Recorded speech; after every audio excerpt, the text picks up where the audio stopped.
ಎಲ್ಲರಿಗೂ ಶರಣಾರ್ಥಿ. ಇವತ್ತಿಲ್ಲಿ ಆಳಂದದೊಳಗೆ ಒಂದು ಗ್ರೀನ್ ಸಿಟಿ ಆರಂಭ ಆಗ್ತೈತಿ ಅಂದ್ರೆ ಭಾಳ ಆನಂದದ ವಿಷಯ. ನಮಗೆ ಅಲ್ಲಂ ಪ್ರಭು ಅಣ್ಣವರು ಇತ್ತೀಚೆಗೆ ಭಾಳ ಪರಿಚಯ ಆದರು. ನಾನು ಕಲ್ಯಾಣಕ್ಕೆ ಹೋದಾಗ ಕಲ್ಯಾಣದ್ದು ಕೂಡ ಅದು ತಮ್ಮ ಕಾರ್ಯಕ್ಷೇತ್ರವನ್ನು ಮತ್ತು ಅವನ ಮನೆಗೋರು ಕರ್ಕೊಂಡು ಹೋದರು. ಅಲ್ಲಿಂದ ಸ್ವಲ್ಪ ಆತ್ಮೀಯತೆ ಬೆಳೆದು ಈ ಕಾರ್ಯಕ್ರಮದಾಗ ಭಾಗಿಯಾಗಬೇಕು ಅಂತ ಹೇಳಿದ್ದಕ್ಕಾಗಿ ನನಗೆ ಸನ್ಮಾನದ ಇದು ಗೊತ್ತಿರಲಿಲ್ಲ. ನಾನು ಬಂದೆ ಅಷ್ಟೇ. ಏನೋ ಒಂದು ದೊಡ್ಡ ಪ್ರಯತ್ನವನ್ನು ಮಾಡಕತ್ತಾರೆ. ನಾವೆಲ್ಲರೂ ಕೂಡಿ ಅದಕ್ಕೆ ಕೈ ಜೋಡಿಸಬೇಕು ಅನ್ನೋದೇ ಮುಖ್ಯ ಉದ್ದೇಶ. ವಿಶೇಷವಾಗಿ ವಚನ ಸಮೂಹ ಸಂಸ್ಥೆ ವಚನಗಳ ಬಗ್ಗೆ ವಚನ ಪ್ರಜ್ಞೆಯನ್ನು ಜಾಗೃತ ಮಾಡೋದು, ಬಸವ ಪ್ರಜ್ಞೆಯನ್ನು ಜಾಗೃತ ಮಾಡೋದು, ಹಾಗೆ ಲಿಂಗ ಪ್ರಜ್ಞೆಯನ್ನು ಜಾಗೃತ ಮಾಡೋದು.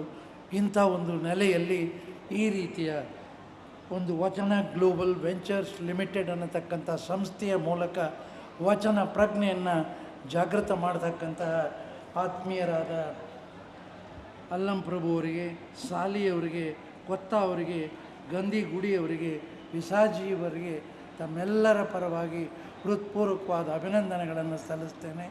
ಈ ಕಾರ್ಯಕ್ರಮ ಇನ್ನೂ ಬೆಳೀತಾ ಬೆಳೀತಾ ಬೆಳೀತಾ ರಾಜ್ಯದಾದ್ಯಂತ ಬೆಳೀಲಿ ಅನ್ನೋ ಒಂದು ಆಶಯವನ್ನು ನಾನು ಇಟ್ಕೊಂಡಿದ್ದೇನೆ. ಇಲ್ಲಿ ಬಸವ ಸಮಿತಿ ಅಧ್ಯಕ್ಷನಾಗಿ ಕಳೆದ 30 ವರ್ಷಗಳಿಂದ ನಿರಂತರವಾಗಿ ಬಸವ ತತ್ವಗಳನ್ನು ವಿಕಾಸ ಮಾಡುವ, ಈಗಾಗಲೇ ನಾನು ಮೊದಲು ಆಳಂದಕ್ಕೆ ಹೆಚ್ಚಾಗಿ ಬಂದಿಲ್ಲ. ಆದಾಗ್ಯೂ ಈ ಕ್ಷೇತ್ರದಲ್ಲಿ ಇಲ್ಲಿ ಕಡಗಂಚಿಯಲ್ಲಿರ್ತಕ್ಕಂಥ ಸೆಂಟ್ರಲ್ ಯೂನಿವರ್ಸಿಟಿನಲ್ಲಿ ಜಗತ್ತಿನ ಅತಿ ಮುಖ್ಯ 3 ಭಾಷೆಗಳಿಗೆ, ಜರ್ಮನ್ ಭಾಷೆ, ಜಪಾನ್ ಭಾಷೆ ಮತ್ತು ಸ್ಪ್ಯಾನಿಷ್ ಭಾಷೆಗೆ ವಚನಗಳ ಅನುವಾದವನ್ನು ನಿರಂತರವಾಗಿ 3-4 ವರ್ಷದಿಂದ ನಾನು ಬರ್ತಾಯಿದ್ದೀನಿ. ವಿಶ್ವವಿದ್ಯಾಲಯಕ್ಕೆ ಹೋಗ್ತಾ ಇರ್ತೇನೆ. ಆದರೆ ಇವತ್ತು ಅನ್ನಿಸ್ತು ಆ ಪ್ರಭಾವವೂ ಕೂಡ ಬಹುಶಃ ಇನ್ನೊಂದು ತಿಂಗಳ ಒಳಗಾಗಿ ಜಗತ್ತಿನ 3 ಜರ್ಮನ್ ಭಾಷೆ, ಜಪಾನ್ ಭಾಷೆ ಮತ್ತು ಸ್ಪ್ಯಾನಿಷ್ ಭಾಷೆಗೆ ಇದೇ ನಮ್ಮ ಕಡಗಂಚಿಯಲ್ಲಿ ಲೋಕಾರ್ಪಣೆ ಆಗ್ತಾಯಿದೆ. ಅದಕ್ಕಿಂತ ಪೂರ್ವಭಾವಿಯಾಗಿ ಇವತ್ತು ನಮ್ಮ ಅಣ್ಣವರು ಈ ರೀತಿಯ ಪ್ರಯತ್ನ ಮಾಡಿದ್ದು ಎಲ್ಲೋ ಬಸವಾದಿ ಶರಣರು ಈ ನಾಡಿಗೆ ಪಾದಾರ್ಪಣೆ ಮಾಡ್ತಾ ಇದ್ದಾರೆ ಅನ್ನೋ ಭಾವನೆಯೊಂದಿಗೆ ಮತ್ತೊಮ್ಮೆ ಇವರೆಲ್ಲ ಆತ್ಮೀಯರಿಗೆ ಹೃತ್ಪೂರ್ವಕವಾಗಿ ನಾನು ಆಶಯಗಳನ್ನು ಇಟ್ಟು, ಈ ಸಂದರ್ಭದಲ್ಲಿ ನನಗೆ ಸನ್ಮಾನ ಮಾಡುವ ಅವಶ್ಯಕತೆ ಇರಲಿಲ್ಲ. ಆದರೂ ಬಂದಿದ್ದೀನಿ ದೂರದಿಂದ ಅಂಥೇಳಿ ಸನ್ಮಾನ ಮಾಡಿದ್ದಾರೆ. ಒಂದು ನಾನು ಏನೋ ಅವರೇ ಹೇಳಿದರು ಮಾಡಿದ್ದೇನೆ ಎಂಬುದು ಅನ್ನೋ ವಚನ ಸಿದ್ದು ಯಾಪಲ್ ಪರ್ವಿ ಅವರು ಹೇಳಿದ್ರು, ಅಣ್ಣವರು ಹೇಳಿದ್ರು. ಆದರೆ ನಂದು ಕೂಡ ಅದೇ ತತ್ವ. ನಾನು ಏನೂ ಮಾಡಿಲ್ಲ.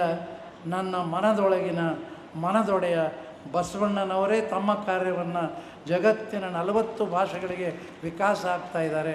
ಹೀಗಾಗಿ ಎಲ್ಲದಕ್ಕೂ ನಮ್ಮ ಮನದ ಒಡೆಯನನ್ನು ಬಸವಣ್ಣನನ್ನು ನಾವು ಸ್ಮರಿಸ್ಕೊಂಡು ಬಸವಾದಿ ಶರಣರ ತತ್ವಗಳನ್ನು ಜಗತ್ತಿಗೆ ಮುಟ್ಟಿಸುವ ಪ್ರಯತ್ನಗಳಲ್ಲಿ ಇದು ಒಂದು. ಎಲ್ಲರಿಂದ ಮತ್ತೊಮ್ಮೆ ಅಭಿನಂದನೆಯನ್ನು ಸಲ್ಲಿಸಿ ನಾನು 2 ಮಾತು ಮುಗಿಸ್ತೇನೆ. ಶರಣಾರ್ಥಿ.